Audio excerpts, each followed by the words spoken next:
Yes, hi. sorry, and yes. Myself Hema Mali here. So Wow, what a name, Andy. thank How are you. you? Thank you. I'm good. So చాలా క్రేజీగా ఉంది. ఇప్పుడు దాకా రానా గారు ఇంత క్రేజీగా ఉంటారని వినటం వేరు, చూడడం వేరు అన్నట్టుంది మీ ప్రోమో కట్ అయితే. అబ్సల్యూట్లీ చాలా బాగుంది. థింక్ అగైన్ అన్నారు కదా, యాక్చువల్లీ మీరు ముందు చేసినటువంటి వాటిలో చూసుకుంటే ప్రతి టాక్ షోలో సెగ్మెంట్స్ అని కానీ 3 రౌండ్స్ అని కానీ 2 రౌండ్స్ అని ఒక అన్ని రెగ్యులర్ తీసేయండి ప్యాటర్న్ ఉంటుంది. సో ఇందులో ఎలా ఏ ఉండబోతుంది ప్యాటర్న్ ఉండదండి, అది పక్కన పద్మ గారు ఉన్నారు, ఆవిడని అడగండి. అండ్ డ్యూరేషన్ ఎంత ఉండొచ్చు ఒక్కొక్క episode? It's about 40 minutes and is each of the episodes. So I'm hoping every evening when you go home, this is something that you should watch and go to sleep. All the very best. Thank you, Andy. Thank you so much. Hi, Rana. Rana Rana. Hi. Actually మీ షోలో అన్ప్రొఫెషనల్గా కింద కూర్చున్నారు. Unprofessional గారా? అరే మీ ఇంట్లో నువ్వు లేదు ఇప్పటి వరకు అయిన షోస్ అన్ని సీట్లో కూర్చుని డిగ్నిటీగా అదేదో ఐఏఎస్ ఇంటర్వ్యూస్ జరిగినట్టు జరుగుతాయి. సో ఇది ఫ్యామిలీతో కలిసి కూర్చున్నట్టు కింద కూర్చొని కొట్టుకుంటా ఆడుకుంటా కొంచెం డిఫరెంట్ వైబ్ ఉంది. అది అది దేనికోసం పెట్టారు? లేదంటే అంటే దట్స్ హౌ ఆథెంటిక్లీ వీఆర్ అండి. ఇప్పుడు మీరు అది సిద్ధు ఎపిసోడ్లో చూస్తుంటారు, ఎందుకంటే నేను సిద్ధు లీలా కూర్చుంటే అలానే కూర్చుంటాం, అలానే మాట్లాడుకుంటాం. రాజమౌళి గారితో అలా కూర్చొని మీకు అర్థమైంది. So I think we're different with different people. So I made sure that comes across. Okay. And వెనకతల స్టార్స్ అందరూ ఒక డైనింగ్ టేబుల్ మీద కూర్చుని ఉన్నారు, చాలా వింటేజ్ స్టార్స్ అందరూ ఉన్నారు. సో దానికి ఈ షోకి ఏం ఇంటర్లింకింగ్ కనెక్షన్ ఉంది? That is actually the first table of Suresh Productions, and the first 30 years of stars in the most relevant form. And they actually will be in different places of the studio also, but that is the reason I am here today. So I think that is very much a part of me. Hi, Rana. Thank you, Andy. Hi, Rana. Hey, Hi. what's up, man? మామూలుగా మీరు show start చేసింది అప్పుడు ఎవరు హీరోలు ఎక్కువ పోటీ లేదు, మీరు ఎప్పుడు భూమి పుట్టుక ముందు పుట్టినట్టుగా మీరు ఎప్పుడు ముందే స్టార్ట్ చేశారు షోస్ విషయంలో. ఓకే, తర్వాత వరుసగా అందరూ ఇప్పుడు అన్స్టాపబుల్ అల్టిమేట్ సక్సెస్.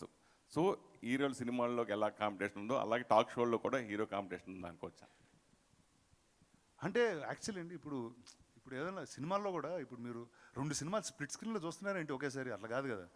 ఒక థియేటర్కి వెళ్తే ఒక సినిమా లైట్లు ఆపేసి ఆ సినిమా చూస్తాం, నచ్చితే ఓకే, తర్వాత ఇంకో సినిమా చూస్తాం. I don't think trade will always have a competition అండి. ఇట్స్ బికాజ్ అది మాట్లాడుకోవడానికి బాగుంటుంది. ఈడు ఫస్ట్ వచ్చాడు, ఆడు ఫస్ట్ వచ్చాడు అనేది మనకి ఇంట్రెస్ట్ అది యాక్చువల్లీ.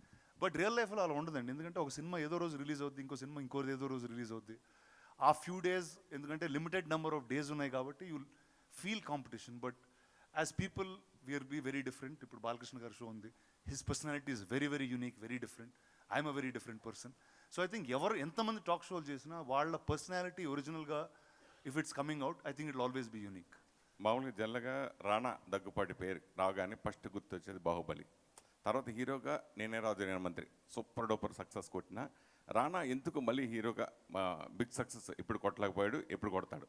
అంటే ఈ బాహుబలి, నేనే రాజు ఇవన్నీ చేసిన తర్వాత అండి చిన్న డెంటింగ్ పెయింటింగ్ చేయాల్సి వచ్చిందండి బాడీకి. సో దాంతో చిన్న గ్యాప్ తీసుకున్నాను. అండ్ అప్పటి వరకు నేను చేసిన సినిమాలన్నీ they were unique to that time. అంటే ఆ టైంలో రాని సినిమానే నేను చేస్తూ వచ్చాను.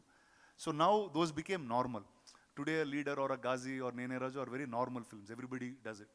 సో నేను ఒక న్యూ కోసం ఎదుగుతున్నాను, ఆ న్యూ త్వరలోనే వస్తుంది. సో అప్పటి వరకు టాక్ షోలు ఇలాంటివి చేస్తూ గడుపుతున్నాను. రాణా పేరు నిజంగా మీరు ఒక ఆర్టిస్ట్గాను టాక్ షోలోను పక్క ప్రొడ్యూసర్గా నిజంగా చిన్న సినిమాలకి నిజంగా కంటెంట్ బాగుందంటే ఆడు ఎవడో కొత్తోడు వచ్చినా కానీ దాన్ని మీరు కొనుక్కొని మళ్ళీ ప్రజెన్స్ చేసుకుని మళ్ళీ రిలీజ్ చేసి దాన్ని ప్రమోట్ చేస్తారు. ఈ మధ్యకాలంలో సినిమాలు అసలు లేరు, పెద్దవాళ్ళు రారు, చూడరు, వాళ్ళు సపోర్ట్ చేయరు అని ఇలా రకరకాల కామెంట్స్ వచ్చినాయి కదా, దాని గురించి మీరు ఏమంటారు? లేదండి, అంటే definitely this is a harder time than what it use to be before. అంటే ఒక హై కాన్సెప్ట్ ఫిల్మ్ అనేది if it is not very commercial, not very edgy, అంటే సపోజ్ ఎక్స్ట్రీమ్ హారరో, ఎక్స్ట్రీమ్ వైలెన్సో, ఎక్స్ట్రీమ్ సెక్సో ఇలాంటివి లేకపోతే they is no high for people to watch it. Good things అనేవి మనం తక్కువగానే చూస్తాం, ఎందుకంటే మన నేచర్, హ్యూమన్ నేచర్ అలాంటిది. But as a film company that's bin here for 60 years, I think that is our job. అంటే if there is a new talent, if there is a new kind of story that we think the audience have to see, we'll go all out in doing it. And అది మాకు ఇక్కడ ఇచ్చిన job, అది చేస్తూనే ఉండాలి మేము. నిజంగా hats off. ఎందుకంటే చిన్న సినిమాలు మీరు మన ఇద్దరు ఇంటర్వ్యూ లాగా ఉంది ఉండు. వేరే వాళ్ళు రానా మాట్లాడు. Sir, Yes, Rana yes, sir. yes. Yes, no, Rana no, sir, okay. This is Chandu, anchor from filmy looks. Hey man, what's so first of all promo చాలా బాగుంది. Thank you, sir. అండ్ అంటే ప్రోమోలో చూస్తే మొత్తం అందరూ అడిగినట్టు ఇంతకు ముందు కూడా మీరు చాలా మంది స్టార్స్తో చేశారు.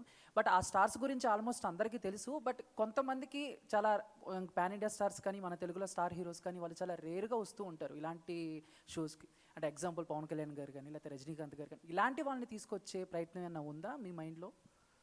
అంటే అలా ఏం అనుకోలేదండి ఇప్పుడు. See one is I think only I want to call people who will be comfortable first. ఎందుకంటే this is not a show which is scripted. అంటే ఈ 10 క్వశ్చన్లు అడుగుతాను, ఇప్పుడు ఆయన చేసే సినిమాల గురించి అడుగుతాను, ఇలాంటి ఒక ఫార్మాట్ ఇందాక ఆవిడ అడిగినట్టు సెగ్మెంట్లు ఇలాంటివి ఏదో ఎవరు వచ్చినా ఇదే గేమ్ ఆడతాను ఇలాంటి సిస్టమ్ పెట్టుకోలేదు అసలు. I wanted to make sure that who ever comes they should be comfortable speaking and వాళ్ళ పర్సనాలిటీ ఎలివేట్ అయ్యే ఒక స్పేస్ లాగా is what I took forward to. అంటే ఆల్రెడీ మీరు భీమ్లా నాయక్ చేశారు కళ్యాణ్ గారితో. సో అంటే ఇప్పుడు ఆయన అప్పుడు వేరండి, ఇప్పుడు ఆయన వేరే ఆయనకు వేరే జాబ్ ఉందండి. I think he'll be busy. ఇప్పుడు ఖాళీగా ఉంటున్నంత. సార్, ఇలాంటి టాక్ షోస్ చేసిన తర్వాత మీలో ఏమైనా చేంజెస్ ఏమన్నా వచ్చినాయా? మీరు ఏమైనా చేంజ్ చేసుకున్నారా, మార్చుకున్నారా? అంటే డెఫినెట్గా అండి. అంటే మీరు కొంతమంది ఫ్రెండ్స్గా తెలుసు, కొంతమంది కొంచెం పరిచయం ఉండొచ్చు. బట్ ఇలాంటి ఒక టాక్ షో చేస్తున్నప్పుడు వాళ్ళతో లైఫ్లో you'll gone to many details that we never would have gone in. ఒక కూర్చుని మాట్లాడుతున్నప్పుడు అదైతే ఉండదు. బట్ డెఫినెట్గా కొత్తవి డిస్కవర్ చేస్తాం వాళ్ళ గురించి. వాళ్ళు మనల్ని చాలా ఇన్స్పైర్ చేస్తారు in different ways. So actually in each of these episodes they will be something that I took back in a very beautiful way for myself. సో మీరు అడిగిన క్వశ్చన్కి yes, there has been a change after each episode in a very different way for me. Rana garu sir, దీంట్లో Hindi actors interviews ఉంటాయా ఫర్దర్గా? And so అంటే నాకంత హిందీ రాదండి, లేకపోతే పిలిచేవాడిని. లేదు సార్, ఇప్పుడు అన్ని లాంగ్వేజెస్లో వస్తుంది కదా. అండ్ సో దీంట్లో కాంట్రవర్సీ ఏమన్నా ఉంటుందా? అంటే కాఫీ విత్ కరెంట్ షో లాగా ఇద్దరిని పిలిచి మీరు అట్లా కాంట్రవర్సీ కాఫీలు తాగట్లేదండి ఇందులో. Sir hi Rana sir, I'm Vinay from మనస్టార్ సార్ ఛానల్. ఇందాక ముగ్గురు టక్ టక్ టక్ అన్నారు సార్. ఎవరు sir hi sir. Okay, yes sir ఇది ఇప్పటివరకు మీరు చేసిన వాటిలో అందరితో చేయడం ఒక ఎత్తు, రామ్ గోపాల్ వర్మ గారితో చేయడం ఒక ఎత్తు. ఆయన కోసం స్పెషల్గా టీ షర్ట్ కూడా వేసుకెళ్ళినట్టున్నారు. ఏంటంటే ఆయనతో ఎక్స్పీరియన్స్? అంటే యాక్చువల్లీ నేను ఆయన ఆఫీస్లో తీద్దాం అనుకున్నానండి, కానీ అమెజాన్ వల్ల తీలేకపోయాం. ఎందుకంటే ఆయన ఆఫీస్లో చాలా షార్ట్స్ పెట్టలేం. But I always think Ram Gopal Varma గారు అరే నీతో మాట్లాడుతున్నా బ్రో, నువ్వు విను చూడు, రాము గారి గురించి అడిగావు.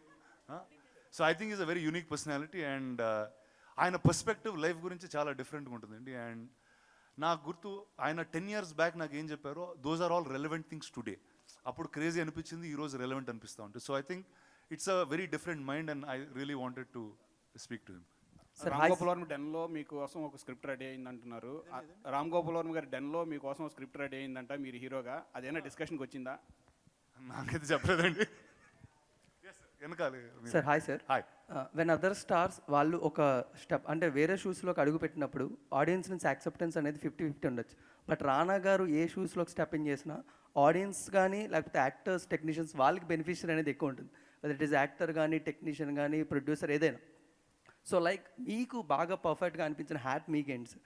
డిఫరెంట్ పొజిషన్స్లో మీరు కనబడుతుంటారు కాబట్టి what is your favourite hat? I work in the movies and I've been here for a long time. I started my career working in some sound and editing. Then I started doing visual effects. Then I became an actor. Then I produced stuff. Now I do all of them in some ways together. So I love the movies. I've always enjoyed watching the movies, being part of it. So all the hats are equally important and the same to me. Sir one more question. మీరు ఒకసారి podcast చేస్తున్నప్పుడు ప్రభాస్ గారు లాంటి వాళ్ళని ఇలాంటి వాటిలో కూర్చోబెట్టచ్చా అంటే అలాంటి వాళ్ళని మనం సినిమాల్లోనే చూసి ఎంజాయ్ చేయాలి, ఆయన వచ్చి కూర్చోబెట్టిన ఎక్కువగా మాట్లాడలేరు అంట. అంటే వాళ్ళతో కూర్చోబెట్టాను. బట్ ఇట్ ఈస్ అన్ఫిల్టర్డ్ కాబట్టి ఇప్పటివరకు ఫిల్టర్డ్ షోస్లోనే ప్రభాస్ గారు కనబడ్డారు. దట్ ఈస్ అన్స్టాపబుల్ కానీ, ఈటీవీలో వచ్చిన ఉశ్వాస కమనీయం కానీ. సో ద రానా దగ్గుబాటి షోలో అలాంటి అన్ఫిల్టర్డ్ టాక్ రానా గారికి, ప్రభాస్ గారికి చూడగలమా? సరే, ఇద్దరు అడిగారు కదా, చెప్తాను, నేను ఫోన్ చేస్తాను.